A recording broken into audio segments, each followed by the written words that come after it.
भगवान मुझे बचाओ, जब तुम अब इसे उछालते हो और एक दिन हम निश्चित भागेंगे और दूर चले जाएंगे। ये अब तक की सबसे हॉट इनामी शिकारी है जिसे मैंने देखा है। वह आकर्षक चाल के साथ बस की ओर बढ़ी। हालांकि उसका असली निशाना बस में मौजूद चोर था। उसने तुरंत उसकी जगह पहचान ली, लेकिन तुरंत कोई कार्रवाई नहीं की। इसके बजाय उसने उसे सामान सौंपने के लिए मनाने की कोशिश की। उसने वादा किया कि अगर वह मान गया तो उसे जल्दी और दयालु मौत मिलेगी। हालांकि उसकी शांत समझाने की कोशिश के बावजूद चोर ने चुपके से अपने बैग से एक राइफल निकाल ली, लेकिन उसने तुरंत उसकी योजना भांप ली। उसके बोलने से पहले ही उसने अपनी कमर से दोनों पिस्तौलें निकाल लीं।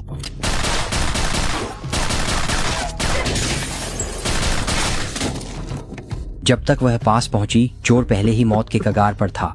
उसे कुछ कहने की कोशिश करते देख वह झुककर सुनने लगी। चोर ने उसे चेतावनी दी कि उसके साथी बदला लेंगे, लेकिन उसे जरा भी चिंता नहीं थी। फिर उसने चोर का बैग झटके से खोला और जैसा कि उसे उम्मीद थी, उसे वही चीज मिल गई जिसकी वह तलाश कर रही थी। लेकिन यह तो सिर्फ लूट का एक हिस्सा था। कैट किंग गैंग में कुल 4 सदस्य थे। उसी समय उसके मन में झुंझलाहट भर गई, इसलिए उसने गैंग के एक और सदस्य को निशाना बना लिया। उसकी अचानक उपस्थिति ने उसे चौंका दिया। वह अब भी जल्दबाजी में कोई कदम नहीं उठाई, बल्कि धीरे से उसे माल सौंपने के लिए समझाने लगी। वह अपनी गोलियां बेकार में बर्बाद नहीं करना चाहती थी, शायद इसलिए क्योंकि वह बहुत शिष्ट थी। उस आदमी को निर्दयता का भान नहीं हुआ। उसे लगा कि वह पागल है। इस बिंदु पर उस महिला को कुछ कहने की जरूरत नहीं थी। उसने बस अपनी बंदूक निकाली और उसे खत्म कर दिया। फिर उसने आदमी का बैग लात मारकर अपनी ओर खींच लिया। जब वह झुककर उसे खोलने लगी तो एहसास हुआ कि उसमें सामान नहीं था जिसकी वह तलाश कर रही थी। लेकिन इससे उसके मूड पर कोई असर नहीं पड़ा। जो अपनी रोजी रोटी के लिए लोगों को मारता है, उसके लिए एक हत्या करना अतिरिक्त गोलियों का खर्च है। जल्द ही उसने तीसरे सदस्य को ढूंढ लिया। हाँ, हमें बताओ कि मास्क कहाँ है। तुम आखिर हो कौन?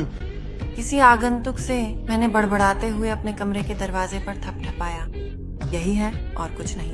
आदमी अपमानित महसूस करते हुए गुस्से में फट पड़ा। क्योंकि हरामजादी, ये बौना तुझे बर्बाद कर देगा। ओह, मुझसे बर्दाश्त नहीं होता।